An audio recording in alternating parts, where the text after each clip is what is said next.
We're here with Rick Scythe of Usurper and Scythe, and we're talking about Diabolysis. So, Rick, how are you doing today? Doing great, Nathan. How you doing? Doing good. So, let's go a bit pre-Visions, just a tad. Tell me about the breakup of the Dead Youth and how the songs formed into the Visions of the Gods demo. It didn't really form out of that.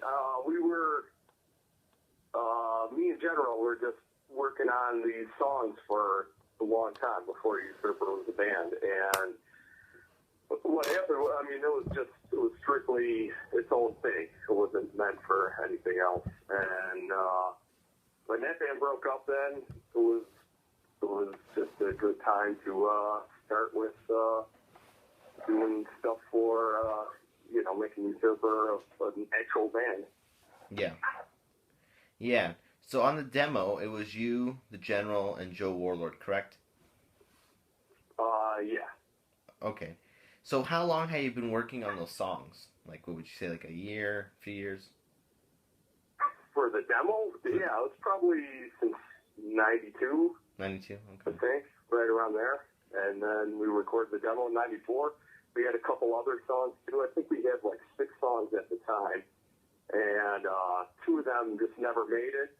And I kind of lost the, rehearsal tape. I mean, I used to record just tapes in my bedroom of songs. And, like, for Usurper, the whole vision was to do, bring back a band that was, where it was just kind of stay true to all the like, mid to late 80s underground stuff that I was really into that was kind of disappearing when, like, death metal was real big. Yeah. And so that was the roots of the whole genesis of Usurper. But at the time, it wasn't really popular. And so I was doing this stuff in my bedroom, just kind of like as a side project, just writing stuff. The General would come over with lyrics, and we're like, wow, wouldn't that be cool if there was a band that, was still doing this kind of stuff? Because it just, I think back then, without, like, the internet and stuff, kids just wanted whatever was new and up and coming and stuff. And they viewed kind of those bands as dinosaurs. And a few of those mid-'80s bands were, a lot of those bands were probably, I don't know, they either broke up or kind of went out or something. So a lot of the kids who were really into that first wave of death metal in the early 90s didn't really give a fuck about bands like Celtic Frost, Venom, Sodom, all that kind of stuff. Yeah. So that was just the whole plan, was just to, I'd like to kind of create some music that was kind of inspired by this, but still kind of doing its own thing too. So I think I just kept writing stuff. And so when the time was about 93, and that's when Usurper was first, like, an official band, and we began rehearsing this stuff, me, General, and Joe. And it sounded really cool. And then we were going to do the demo, and it wasn't, we didn't have a lot of money, and demos were, it always seemed it was better to have, like, 4 songs on the demo. Yeah. And then 6 songs, So it just chose the 4 best songs, and we did those, and then after a while, just kept writing new stuff, and that was it. Yeah. So, could you tell a little bit of the backstory of how you met John and how he joined the band? Because he was saying that he said, like, he knew you guys from, like, high school, and, like, he would see you guys at rehearsals, and you guys were searching for a bassist. I didn't know him, like, real well in high school because he was a few years younger than me. Mm-hmm. We went to the same high school, but I kind of knew him around, and I knew he was doing this band, and he seemed like a pretty cool guy. And whenever I'd see him, we'd hang out, and, we were into kind of the same kind of bands, I suppose. And then he joined up with, he was playing guitar, though, at the time, and then he switched to bass for this other band. And what happened, we went for a bassist. We had one guy in the band, actually, think he was a year younger than John. John knew him pretty well. This guy, Ryan Levitt, he was actually, as soon as we recorded Visions from the Gods, he joined the band to play bass. Mm-hmm. And he was a pretty cool kid, and he was real eager. And, but he was just kind of young. And, we were young at the time. So, now it's like, 4 years isn't that big of a difference. But when, you're not even 20, it's like somebody 4 years younger seems a lot younger. Yeah. But I didn't really care. I just wanted whoever would like to play bass. So he was in the band for a while, but John knew him, and I know John thought he was like a dork or something. He didn't like it. He didn't think he deserved to be in the band. And John heard Visions from the Gods demo, and I know he liked it a lot. And we were talking, and then we were also talking about this, some other dude also possibly joined the band. And I know General was saying, oh, yeah, we should ask John, if this Ryan doesn't work out, because it just seemed like Ryan was kind of lagging behind a little bit. He had the bass, he was into the tunes, he was into the same kind of bands we were into, but he barely, he barely knew how to play the bass. It wasn't like he was like some great bass player, and so we knew we might have to get someone else. So General was saying, oh, maybe John might be a good, he might be a good fit for the band. And we started hanging out with John then, kind of letting him know, we might be looking for a new bassist. And John took the opportunity to really torment this kid, Ryan. He would come out to our practice spots and do all kinds of things to him and fuck with his amp and just kind of fuck with him to make us laugh and kind of put him into his place. And so, we just thought that kind of shit was hilarious. And I knew John was a real talented musician. And he was a good guitarist from his old band. And I knew he was playing bass now. So we asked him, and then he was slowly learning the songs. Like Ryan would come to rehearsal, John would fuck with him. He'd either wrestle him or, make fun of him or just totally goof on the guy. And then Ryan would leave, and then John would start learning the songs. He would start kind of watching what we were playing, and he was much better. There was no question about it. He was just, more on par with us as musicians. And he was fun to hang out with because he was goofing around and having a good time. So I remember, I think it was, I'm trying to think the year. This was 94 when the demo was recorded. We put it out. And then I think it was right around Christmas 95, around that time, because I remember Ryan calling me and saying, oh, guess what? My mom bought me these new gauntlets for Christmas. It's somewhat badass. And then I remember we had to tell me he was out of the band. So it was kind of funny looking back, but, it kind of felt like, oh, fuck, God damn it, this kid, he wasn't taking the hint that John was kind of sabotaging his whole career and stuff. He was still going home. So I think that's right when John joined the band was early 95. And that's when we started getting offers to, we were sending out the demo everywhere, and people seemed to really like it. Yeah. So it was about that time, and John started learning these songs, and by that point I had a lot of other songs written that were going to be on Diabolisis. Yeah. So pre-recording, did you guys rehearse a lot before going to the studio to record Diabolisis? Yeah, all the time. Back in those days, pretty much throughout of all the Usurper's career, but back in those days, all of us lived at home, with our parents and shit, and we rented a rehearsal spot, so we were down there all the time. Who wants to, when you're young, and who wants to live at home with their parents? Who wants to spend all that time at home? I love playing guitar. When I was at home, I would just play guitar, and then I'd go out to rehearsal. So we rehearsed at least 3 nights a week, sometimes 4 nights, and then on the weekends we would hang out at the rehearsal spots. And so, it was all the time. But, we felt like doing it. and it made me a better musician. That's what the Usurper was like the first band where I got to actually write everything and come up with concepts for things and come up with the artwork. Before that, the previous bands I was in, I was just part of the band, which is cool. I mean, because I started playing when I was like 14, 15 in bands. So with Usurper, that was the first time where I got to like write everything, and I was starting to get good at guitar compared to how I was in the past.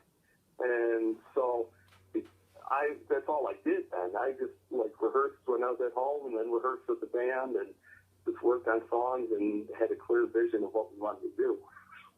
Yeah. So, can you tell us a little bit about the gear you used, if you can remember, on the album? Oh yeah, I remember exactly what I used. I had the solid state. It's like this crate G150. I'll send you a picture of it. I just got to pick up another one recently. That model was from like 1985, and the circuitry just sounded amazing. I mean, this fuzzy tone that you hear on Vision from the Gods and Diabolisis, it's all because of that amp. And it was just, the monster. I used that, the original VOD Octopus pedal, just for to give it a little bottom end rumble to it. Used the Jimi Hendrix wah pedal, and other than that, that was pretty much it. I used, I switched off between Washburn Stage Series guitar with, it had Seymour Duncan Invader, and I also had a Hamer USA King B that had Seymour Duncan Invader in the bridge position and Floyd Rose. So that's everything I used to record. Don't you still use a Seymour Duncan Invader? Yeah, I primarily do. I mean, I have a DiMarzio pickup in one of my guitars, and a couple others. But yeah, Invader, that's still my favorite. Yeah. Okay, so as with all Usurper releases, so for anybody that listens to anything from the Visions of the Gods demo to the last album, you've always had a very heavy guitar tone. Was there any albums, at least for Diabolisis in particular, that you admired that super heavy, crunchy guitar tone that you heard, you're like, wow, I really like that? Is there any albums that you can say? I remember when we used a studio called Eaton Records to record at. Yeah. Brian Eaton did it. And I remember going in there when we first met up with him for Visions from the Gods demo, and just thinking like, okay, you got to explain, because back then there wasn't like, death metal producers pretty much, unless you had a lot of money and, go to Florida or something, or, you couldn't have, or fly to Germany, record with legendary thrash metal producers or something. We're an underground band, you didn't have computers to record on, so it was a local studio, so I remember we brought in a lot of stuff for him to listen to, say, okay, this is kind of what we're going for a little bit, as far as tones of instruments. It was, Celtic Frost, Morbid Tales. That was, to me, that was an album I brought in for the general mix of everything. I loved how you could hear all the instruments. And then I brought in, I remember, I think it was the Racks and the Spix. Yeah, Asphyx. Yeah. I think it was that I brought in and showed him, like, I want the guitar to have this kind of impact to it, where, I mean, that album, the guitar is just crushing on that album. And I remember, I'm like, that's how I want it to be. I don't want the guitar to sound like this small thing in the pocket of the mix. I want it to be fucking consuming everything, just this massive tone. So I remember bringing that in, I'm pretty sure. And then I think General brought in, Samuel's Ceremony of Opposites to kind of show the guy the balance between, like, kind of like the drum mix on that. I think it was the album. I can't remember. Yeah. I think because there was a nice balance between how the vocals were mixed in and the drums and the guitars. And then I think we also, I don't remember what other album we brought in, but those were like some of the albums that were just to give an idea of the tones. Obviously, I don't think we sound exactly like a carbon copy of any of that kind of stuff. Oh yeah, no. But it was more like tonality of things and the impact of the mix of an album. I was discovering how, you know, even if you don't like a band, sometimes you can listen to a mix, or even if it's a band that's not exactly in your style, and you can listen to just certain production elements of it. And the cool thing with Brian Eaton was he was in the band too. He played drums. He used a lot of triggers and stuff like that back then. So he knew how to get like a mixture of trigger sounds and without neglecting like the actual acoustic sounds of the drum set. So he was really keen into the drum set, but he was also a producer. He was into a lot of progressive stuff. The band he was in, they were kind of progressive, a little bit industrial, because I guess that was the thing back then. I don't know. I mean, that's not the kind of stuff I'm into. Yeah. But for a producer, I mean, it's good that he had an ear for other stuff than you know, just whatever, like glam metal was big or grunge music or whatever was big at the time.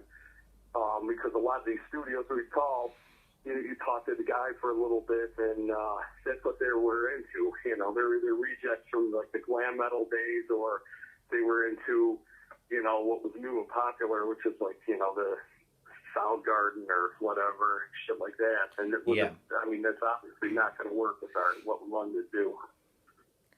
Yeah, I don't picture Usurper having a Soundgarden sound.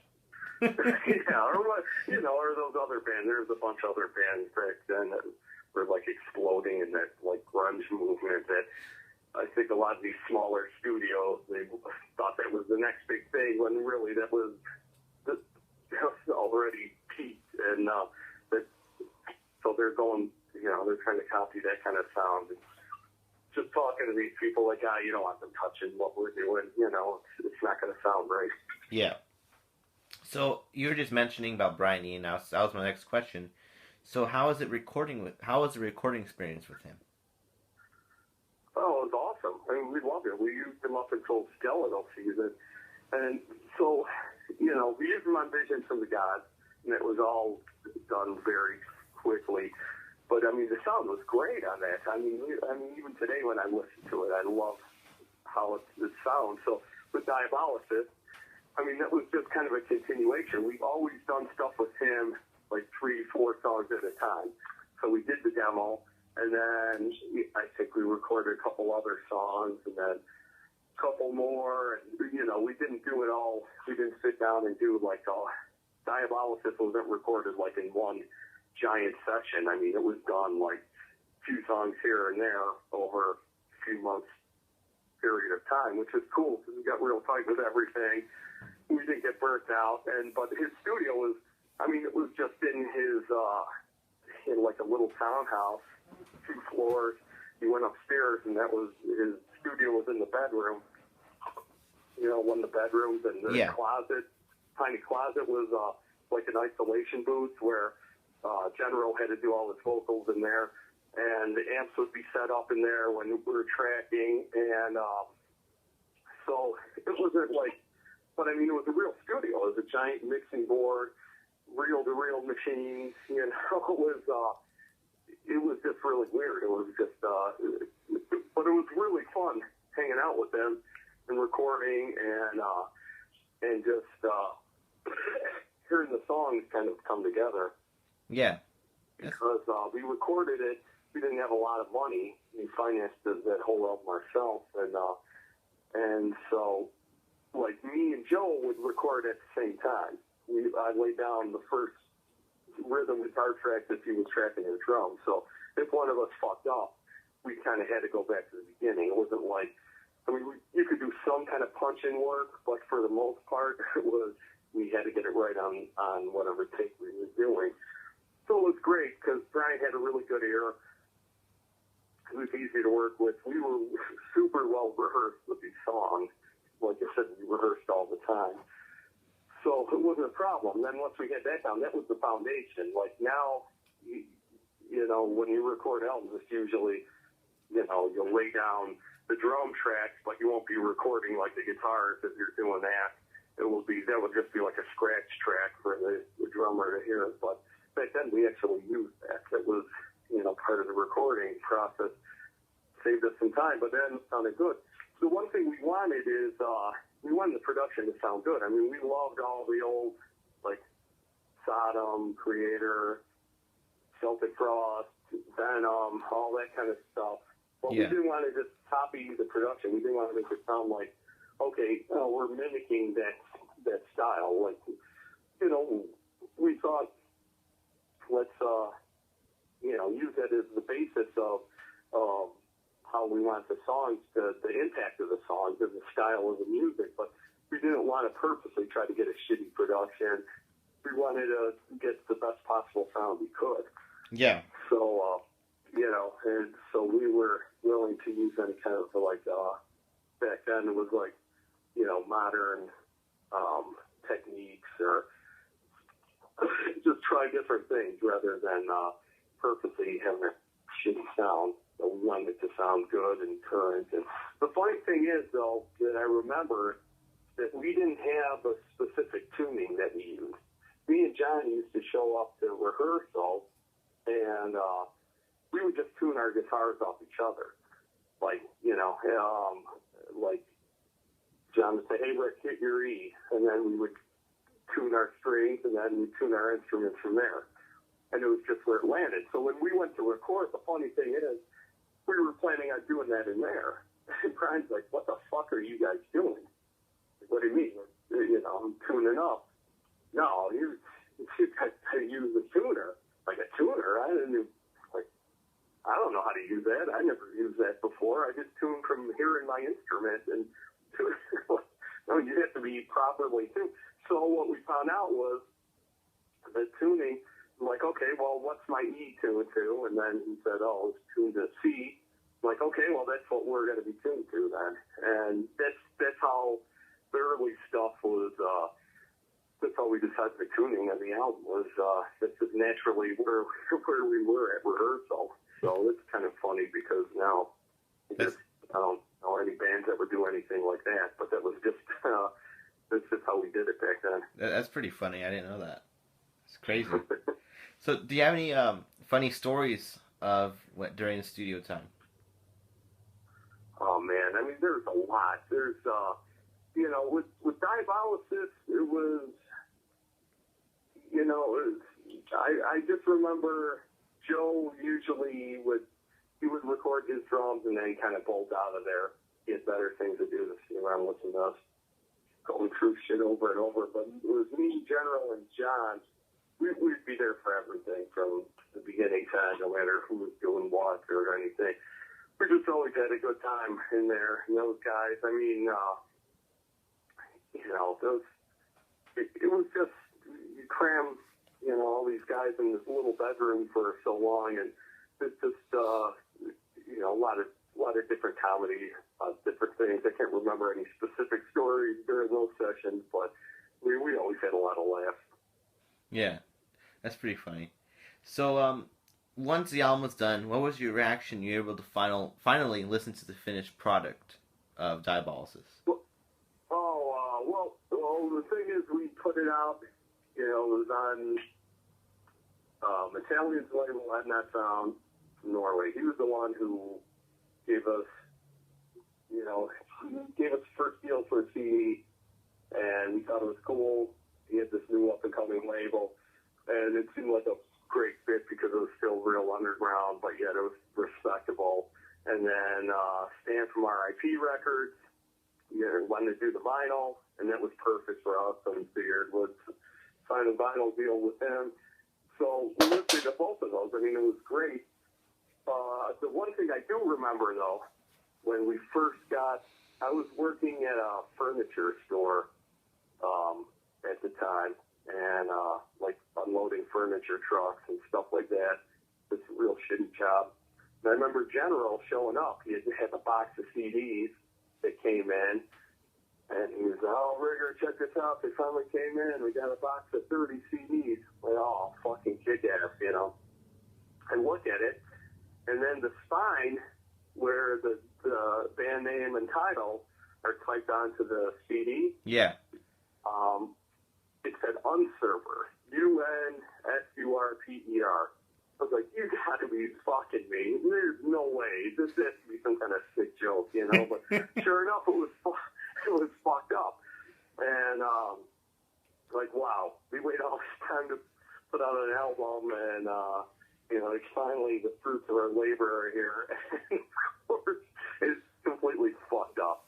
Yeah. So I think what happened was, I think there might be like 300 of those floating around somewhere. I only have one of those copies, but that's like the rarest CD version. It says Usurper on the spine, but I guess, you know, the first few hundred that I think Metallica kept those, and then I think he sent the rest back to the printer to redo the tray card or something.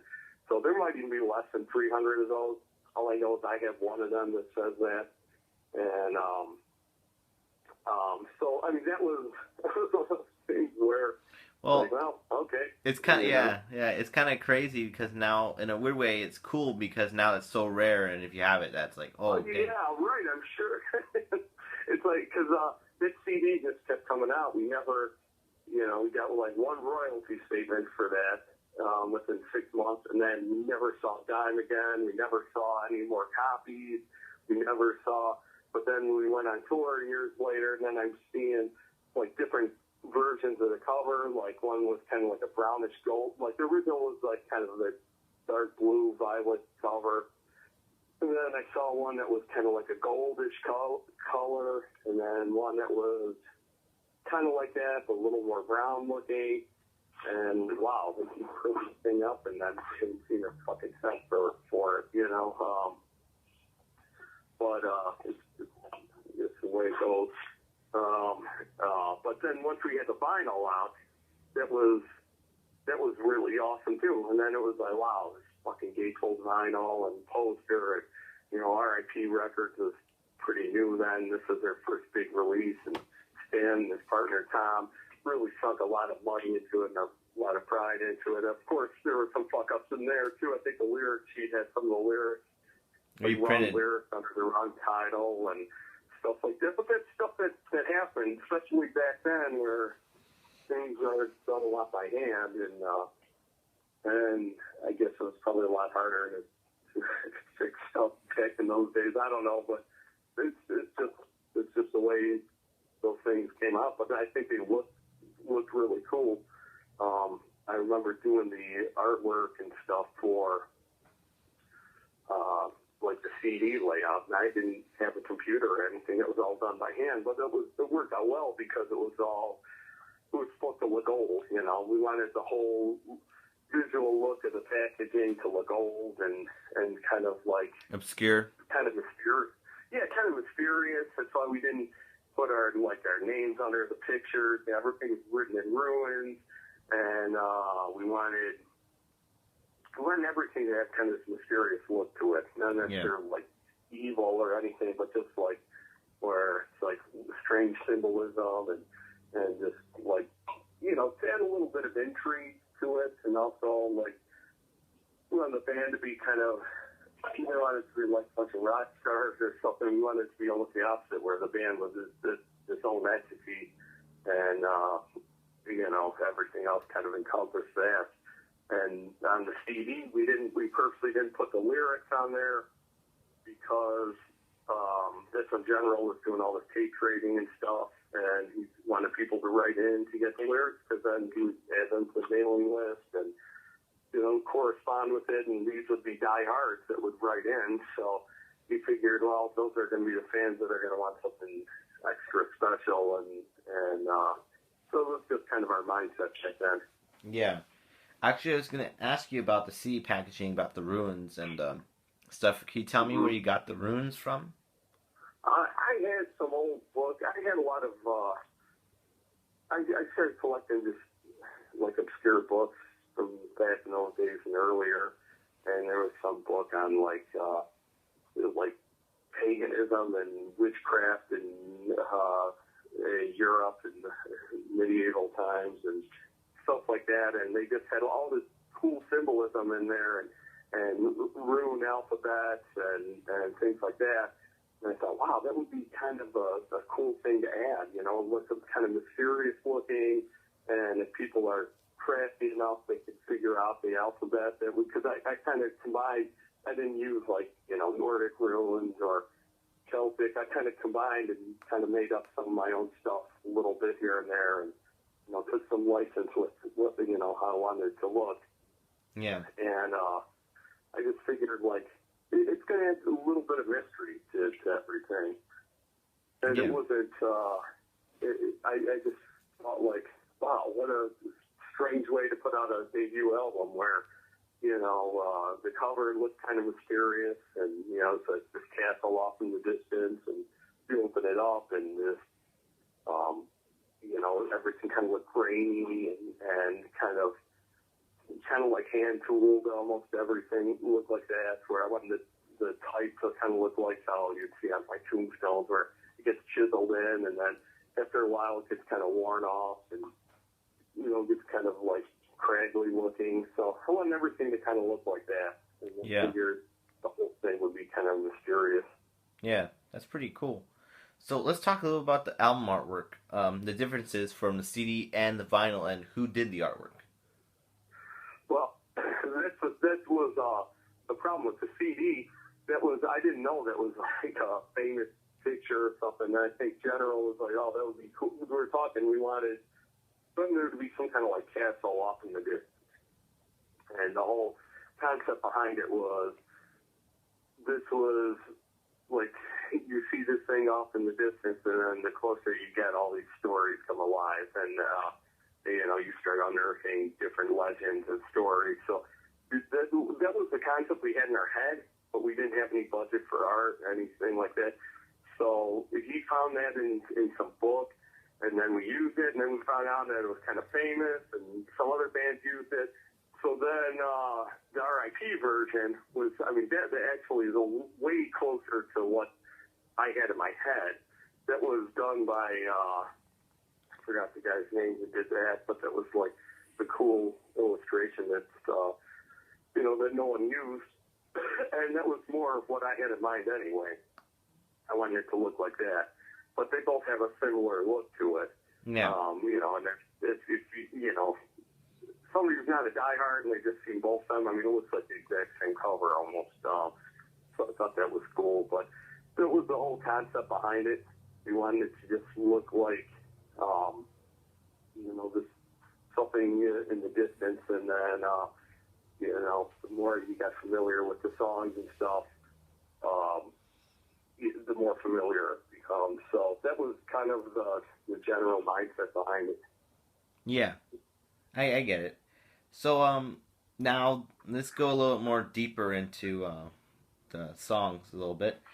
The lyrics were quite different from what would come later with like the Skeletal Seasons, Necronemesis, and so on. That dealt with more like cryptozoology and just different stuff like that. You know, obviously werewolves, but you know, the Mothman.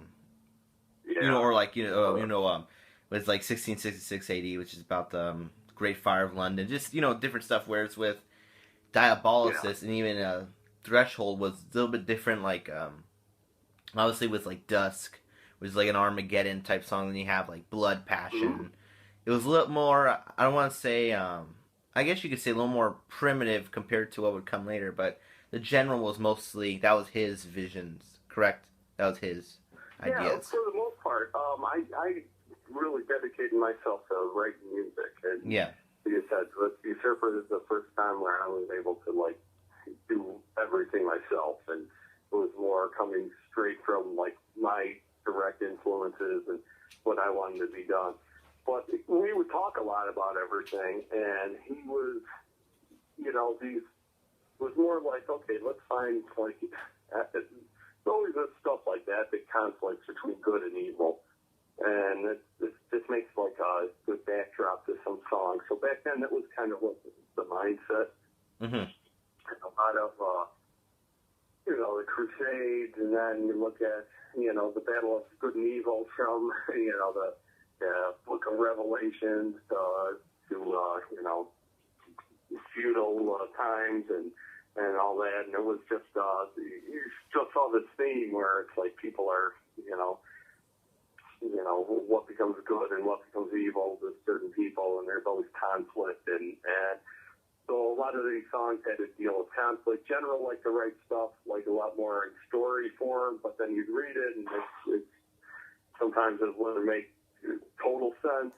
Like, didn't totally understand where it was coming from.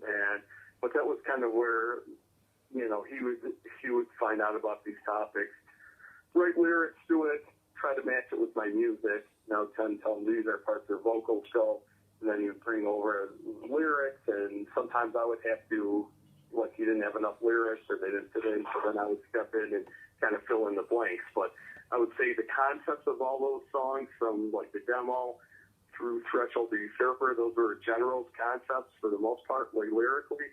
And I was just concerned mainly with the music and then tying the music and lyrics together. Yeah. It was after that where he didn't want to write lyrics anymore, where, like, I had this huge collection of books, and I figured, well, I'm not going to try to write lyrics like him. I'm going to write about stuff that I'm into, you know, from my perspective. It's like, I mean, you could either fake being into someone else's style or just develop your own. But we always collaborated together.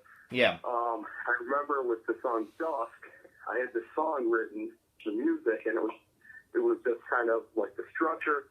You notice with Usurper, like a lot of the old stuff, either had like a rock structure, where, I mean, like, you know, more traditional, where you could pick out the chorus, where things, you know, verse builds into a big chorus and things like that.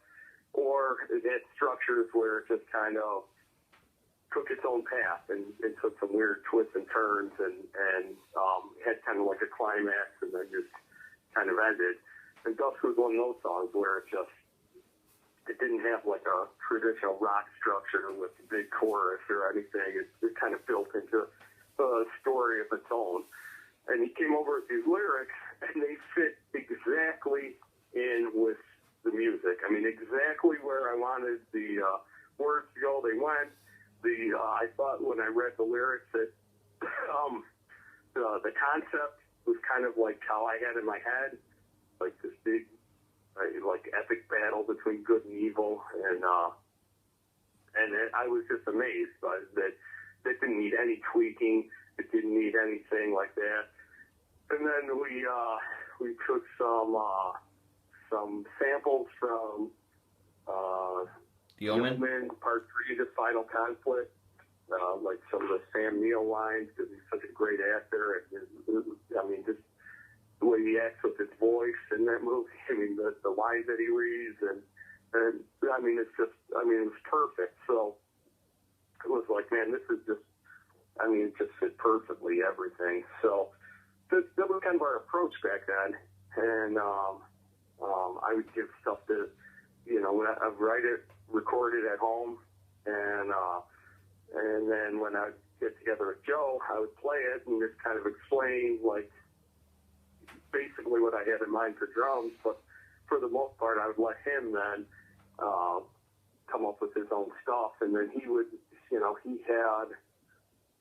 was one of the first guys ever to have, like, sampling, like, trigger pads, where he would program in certain sounds, like the big gong in there, and you know, just other stuff that we had, like Hypnotic Voice had the strange bell tone. He was able to, I mean, he came up with all those and was able to put him right into his drum sound. So when we played, you know, at rehearsal and stuff, all that stuff that you would hear would be in the music. It wasn't just like part of the album.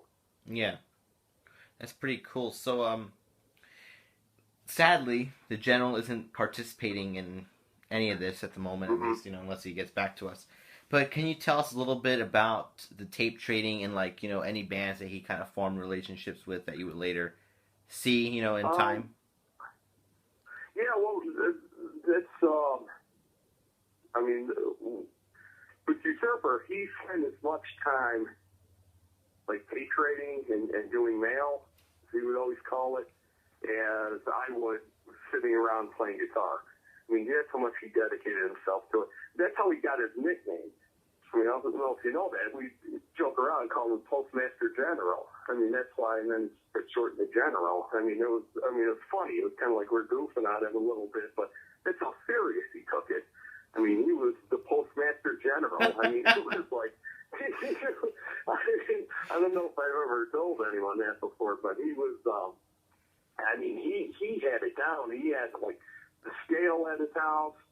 He had he knew international rates, international codes for things. He knew the whole tricks when people wanted their stamps back. He knew how to, he was dedicated to it. He was like I said, he was into that like I was into playing guitar. He should become a manager at a post office. Yeah, right. Definitely. And then, we had this P.O. box that was right by Midway Airport in Chicago. And we used to spend, I remember on Saturdays, like I said, it was, we spent a lot of time either rehearsing or doing stuff. I remember Saturdays, that was always the thing to do. General would say, okay, Rigger, I'm going to, here, let's go down to the P.O. box and see what came. And then, we usually go down there and then get a burrito and then, head home for a little bit, crash up and meet up again at the rehearsal spot that night. But usually he would show me what he got and like, oh, here's a review from this magazine. And it was cool back then because everything was like print magazine. So you get to see your stuff, a printed review and, and then there'd be people asking for interviews and he would usually give those to me. He would say, I don't really like doing these interviews. I'll do so, he would do some here and there, but then he would pawn them off on me. And then I finally got to the point where if they weren't interesting, if they were asking the same thing over and over for some fucking stupid fanzine that I never heard of, or, any reason like that, then I would pawn them off on John. It was like a chain of command, mail command, from the general all the way down to the private, So it was just like, oh, General, I don't want to answer there. Rigger, you answer these. And then I'd say, oh, fuck this. I'll do this one, and this one. Because, I didn't have a computer back then.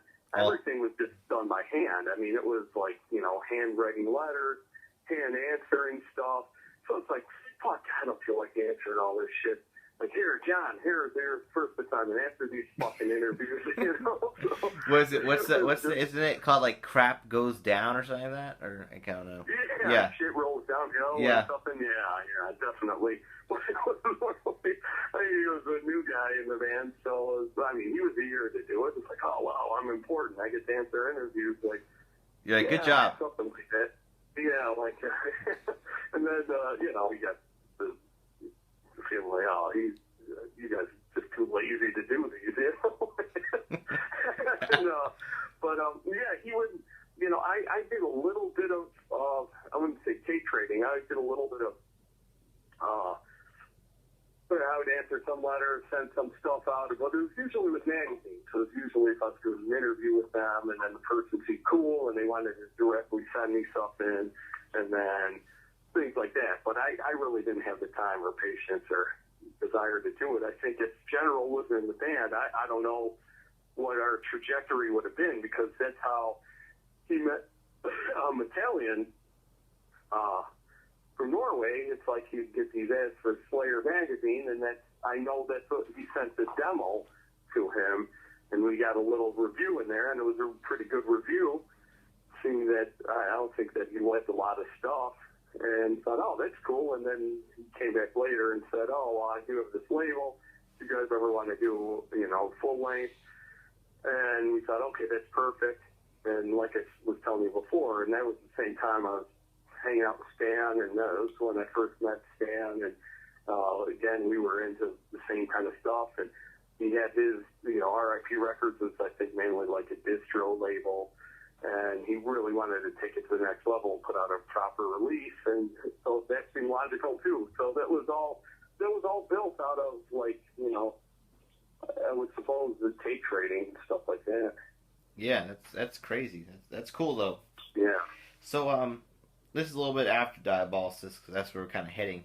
So after this album was released, and all that, were you guys pretty motivated to start writing and recording what would become Threshold of the Usurper? Yeah, see, the funny thing is it never really stopped. It was, like I was saying, the way we recorded stuff, a few songs at a time. Yeah. Here and there. So with Threshold of the Usurper, I know at that time, that's when Joe was, he had stuff going on in his personal life. He had a kid and all this where he didn't really want to tour, Yeah. I mean, he told us that out. Not that, I don't know if it was that he didn't want to, it was like he didn't feel like he really could. And we were different. The rest of us three weren't responsible at all. I mean, because saying we didn't have any kind of kids responsibilities, real jobs that cared about anything like that. Yeah. We just wanted to do it. We figured, wow, fuck this. I want to tour. I want to get to explore different parts of the world and play music, because we were getting all these letters from all these strange countries and strange people we're meeting, and just through having our stuff out in fanzines and magazines and stuff, like, man, this would be great to play in some of these places. So it was us three kind of had that kind of attitude. Joe was more, he was, being responsible, and that was fine. That's something we always said back then, and we all respected that. That was fine. That was not a problem. Not an issue or anything. We just knew, like, well, his days are going to be numbered, because now we're getting to that point where, that was at the point where other bigger labels were getting interested in us, and the whole thing was they wanted to put their bands on tour, and we knew the conditions wouldn't be right. We didn't care. We didn't care if we all had to be shoved into a band together. We didn't care if we were flown in a box in a cargo plane somewhere. We didn't give a fuck. We just wanted to play. Yeah. And, Joe made it clear, like, hey, I'm making as much, as my job and all this. I got a kid to take care of. I can't do it. And it was fine. There was no hard feelings. So Threshold of the Usurper, so what we thought was, man, as soon as these songs are written, let's just go in and record, even if it's a couple songs at a time. And this way we have stuff, because if Joe leaves the band, it's going to take us a while to get someone in here, and who knows if they're going to be able to play the songs the same way. Let's strike on the iron top. Let's get everything possibly recorded that we had up to that point, and then just see what happened. So Threshold of the Usurper, to me, is kind of like the continuation of Diabolysis. I mean, neither from the demo through that, none of those songs are written with one specific album in mind. It was all, okay, we have 3-4 songs, let's go, call up Brian Eaton, get in there and do it. And that's why they all have that same sound to it. They were all recorded at different times, but we did everything exactly the same. The studio was set up perfectly for us. It was set up, so you can't, that's hard to do. It's hard to, it from being a fan of bands. You listen to one album, and then you listen to the band's next album, and it doesn't sound, the production sounds different. And even if you read the liner notes and it says it's recorded at the same studio, but like a year or two later, it doesn't matter. Things get moved around, shuffled around, all this kind of shit. With us, we knew just because the Brian Eaton studio was this little bedroom studio, we knew exactly how everything was. We were able to pretty much get the exact same sound on all three of those releases, so it was pretty cool. Yeah. Actually, it kind of reminded me of something when you said how it was all written, but then recorded in, different sessions. Is like, yeah. I remember Dave Mustaine pretty much saying that he had like 3 albums already done, like by, I think, Killing With My Business, Peace Sells era. And then that's what he did, which is, he had the songs already done, and then he just like, okay, this song fits with this one, kind of like that. But, it makes sense, because when you're that young, that's what you're doing, you're playing these songs for a long time. Yeah. So, even though this is kind of way past this, but let's talk a little about it. The first Usurper show, which, if anybody who's listening, you can find on the Usurper official page, live at Centrum Hall. So, Rick, can you talk a little bit about that? Yeah, that was all like RIP thing up. That was a few years in the making. That was something. See, we talked about this from day one. General would always say, I don't want to play Chicago until we tour either off. I don't want to do this. I want to do things differently. And at the time, the Chicago scene was just overloaded with these bunch of death metal bands, and a lot of these bands were just willing to pay to play places, and these promoters knew it. They didn't give a fuck. They were just lining up these like they would call them a festival. It really wasn't, because there was no huge headliner. They'd get all these bands to buy their own tickets to play shows, like, with a privilege to play. So we just thought, fuck that, fuck that whole Chicago scene. I really didn't give a fuck about anyone from the scene. I didn't care about any local bands. I didn't give a fuck about anything. Mm-hmm. That's not saying anything negative about anyone. It's not saying, but people took it that way. But I wasn't going to pay to play somewhere. I wasn't going to do things half-assed. I wasn't going to be treated like an asshole, It's just something that I wasn't interested in doing. So that was kind of our mindset.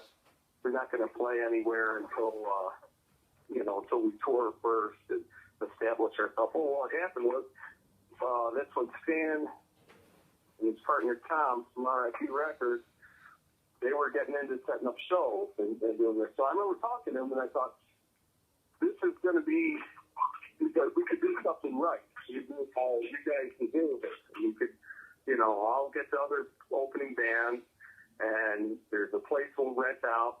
It's like Centrum Hall, and they let them rent it for some ridiculously low price, like $300, and they said you could sell your own beer over there. So it's like, oh wow, that's where you're going to make the money, They could get their own kegs of beer and sell them over there, and it was cool. It had like a 3-tiered stage, and then we built our own drum riser on there. Oh, and I say we, John was the one who built it because he was a carpenter, but we came up with the concept of it.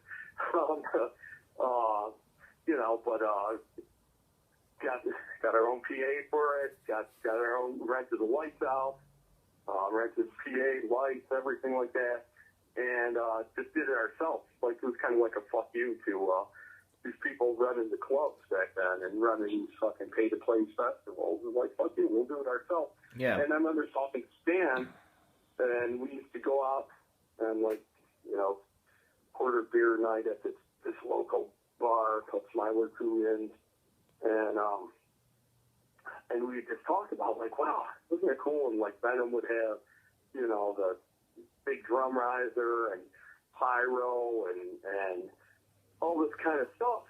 Why did that disappear? It's like, I remember even seeing, like, videos of, like, Sodom, like videotapes, and they would have all the smoke and, kind of like a big, almost like, I don't want to say theatrical, people take that as, I don't mean where, like, that was overshadowing the band. I mean, those elements were part of the look of the live show.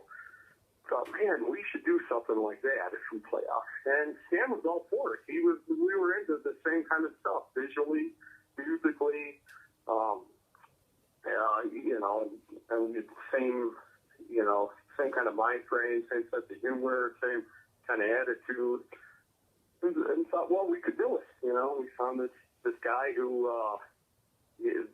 some other band that stopped playing, and they used this pyro. I remember we used to always read about it, and we contacted them, and they were willing to sell us their kit for, like, I don't know, a few $100. And then we bought all this black gunpowder. That's how we had it. We loaded it in with, it was actual gunpowder. We just loaded this stuff with. And, the drummer we had at the time was this guy from Michigan who was, he was a fan of the band, and he was friends with General from tape trading and stuff like that. So he moved out to Chicago, and his name was Andy Von Chaos, and he did that show with us. He learned everything. I mean, we played stuff all the way, stuff that was on Skeletal Season, because, Joe even rehearsed some of that stuff with us, because he was going to do that album. So, we had stuff, Skeletal Season stuff was written from the old days. I had just a stockpile of songs that were coming out. So we played well over an hour. I think it was an hour and a half. We had pyro, This guy, Andy was, he was just kind of like, he's a crazy mentality. He didn't care. He would breathe fire, and most people use like lamp oil. That wasn't good enough for him, so he would use, grain alcohol. And then that wasn't good enough, so then he actually used starter fluid from, like where you start your grill with, where you put on the charcoal, that charcoal fluid.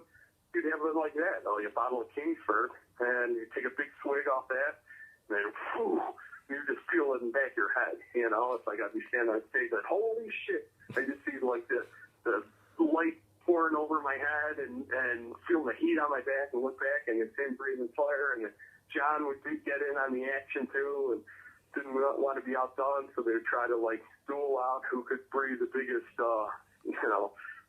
fire on stage. So it was all part of, our mindset was, let's bring something big like this to underground metal. At the time, you'd have to see like it wasn't on that level of like Kiss or something, but it was like, well, why can't an underground band incorporate some of this kind of shit? Why can't, we make it visually entertaining as well and kind of bring the big aspect of big show to like a small underground show. And I don't think, most people that were there probably, they didn't give a fuck, Yeah, well, I was watching the video, and it seems like you're telling me they're all death metal kids and they don't like that type of stuff. Yeah, it was like a thing to do. It was probably like, let's see this band Usurper.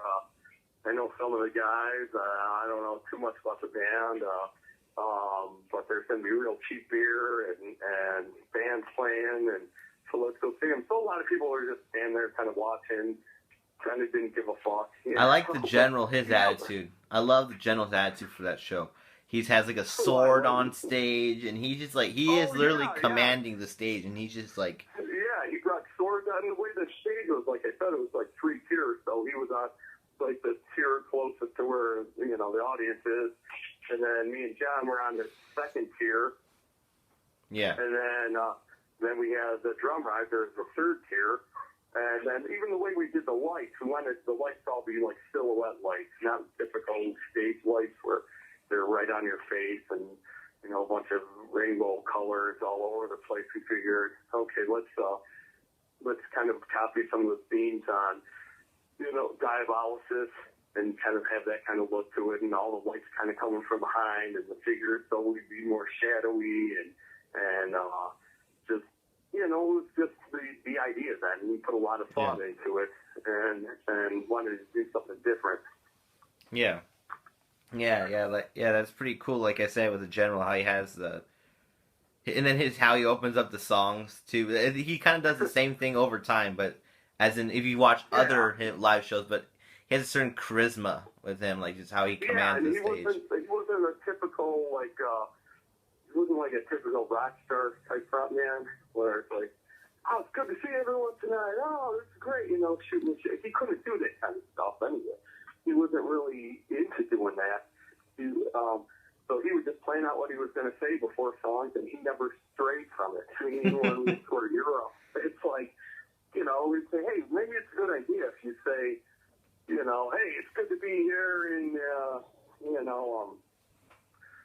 wherever the fuck we are, and you'd say, oh, I can't pronounce that. I don't know what the fuck that is. I'm not gonna say it. That sounds stupid. I don't know how to pronounce your stupid country. I don't know this stupid city. It's like, well, okay, maybe you should fake like, you know what it is. Here, we'll tell you phonetically how to say it. And he couldn't pronounce a lot of stuff. He was just like, oh, fuck that. I know what I'm going to say.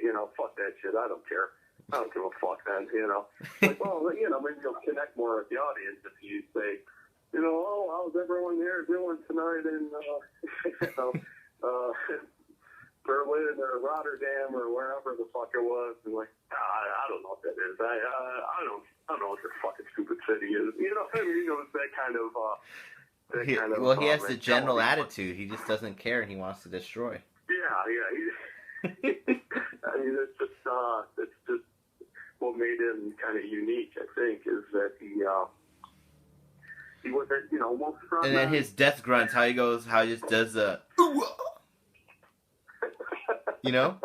Yeah, it was like a word, like ooga, yeah, or something. Yeah, it was like yeah. I mean, it was the way he did stuff, and I mean, I guess it would be kind of frustrating because, like I said, like, come on, General, you're saying this exact same stuff for every song, but to him, that was just part of the song, that was the intro to the song, and fuck it, People didn't like it, fuck off, Yeah. So, going back to Diabolisis, this last two questions, what's your favorite song from the album? I know you probably love every song, but if there's a few, what's some of your favorites? Okay, on the vinyl LP, we had song Ano Shitanis on there. Mm-hmm. That was just on vinyl only, and then we kind of remixed it a little for the Headbangers Against Disco. So I always love that song. I mean, the chorus is very haunting. It builds real nicely. Has a great middle part. I like the solos in there.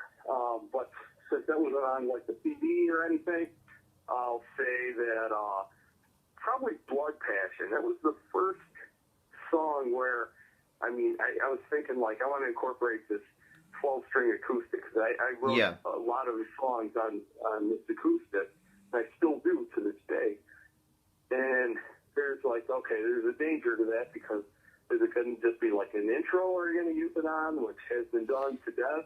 Usually, extreme metal bands with, you'd occasionally hear like an acoustic intro or something. Then it just rips into the song, or you can incorporate part of the song. Well, usually when bands do that, it's like a ballad or something. It's like, so I had an idea like, well, I think I know a part that it's going to sound good in, and it's just going to add to the heaviness of it. And so I like that aspect, but I just like how the song sounds in general. Yeah. I like the lyrical concept of it, and so I think I'd pick that one. One of my favorites is Hypnotic Void.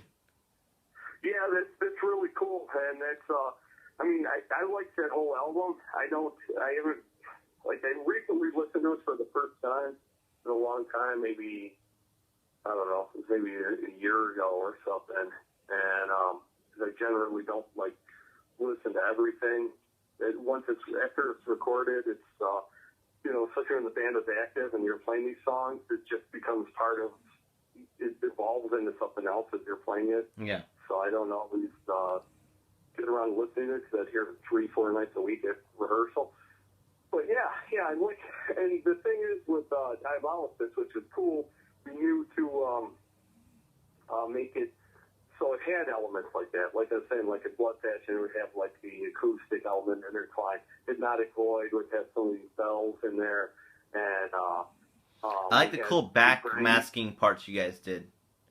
Yeah, cool, man. Yeah. And we had like that cello part in there and stuff. And usually when bands would incorporate stuff like that, isn't that they're like some flowery, like... Yeah, it goes like symphonic, but it did in a way that made it more dark. Yeah, we were like, there's a way to still incorporate this kind of stuff into real heavy music. Yeah. And, I think that I'm glad that we did it, because in my head I was like, I know it can be done. And I know it can be done without sounding like these fucking stupid, weak bands. Usually when bands do that stuff, they're very weak.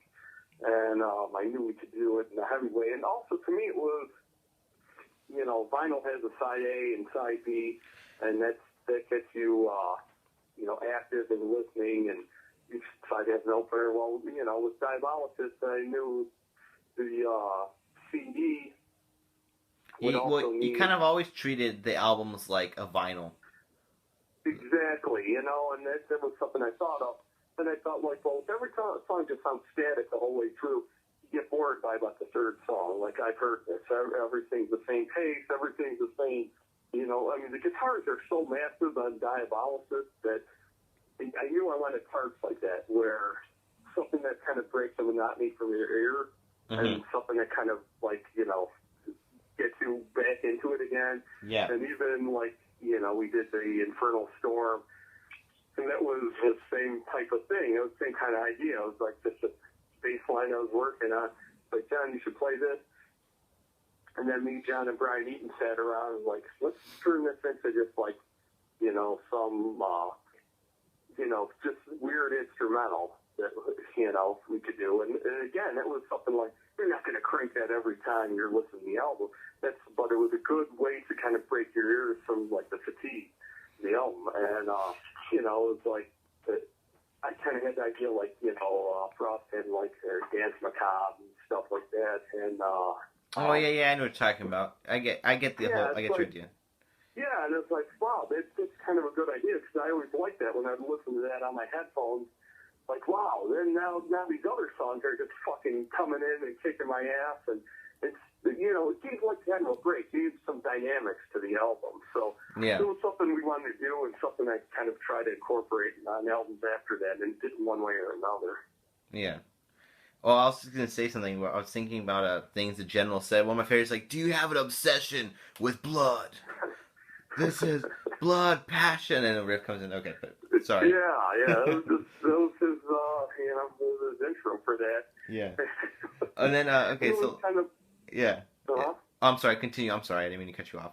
Yeah, no, it was just, you know, I don't want to elaborate on that, but it was just like his way of, you know, kind of getting people ready for the impact of the song. I mean, he was singing the words, so the words meant something to him, whereas people in the audience, they don't know somebody in that song, so kind of funny.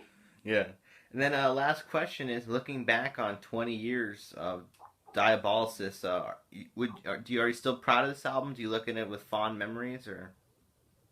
Oh, yeah, definitely, man. I mean, like I said, I don't listen to a lot of the stuff I do on a daily basis because I'm always working on the next thing, and that takes up a lot of my time.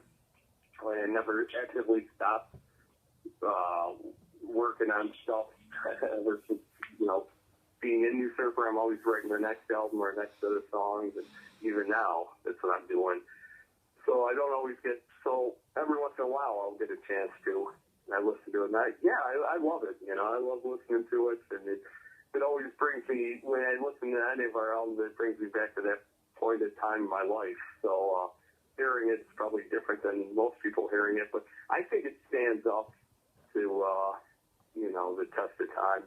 I think it's one of those things where it's interesting enough. There's, you know, real interesting songs. Yeah, there's stuff that I'm probably better musician now, or we all are, but I mean, I don't care. There's nothing I've really changed about that. It's just how it sounded, and that's how I like it to sound, and I like the fact that it's kind of a time capsule of, you know, where we started off from. Yeah. Yeah, it's pretty cool. So, well, I want to say thank you for your time for doing this interview. And 20 years of Diabolisis, it's pretty cool because that album has aged really well. It's not boring. To me, it's still, you know, there's certain albums that just don't sound as good anymore after quite a while. There's even some new albums that I listened to, let's say 2005, and I listen to it, or 2008, I listen to it again, and you're like, it's not that good. But Diabolisis has really stood the test of time. So I want to say thank you for your time. It's good to hear from other people too, that, you know, people that have heard that album from back then or wherever they were in their life when they picked it up. They seem to hear that from a lot of people, and it's maybe not like the biggest, you know, commercially not the biggest album. It's probably not, you know, it probably could get overlooked by a lot of people. But I think for the people that are into it and liked it, I think that it's one of those albums where people seem to appreciate. Yeah. Yeah, I definitely agree with you. So, like I said, thanks you for your time, and I hope you have a good one, man. Okay, cool. Thanks, Nathan.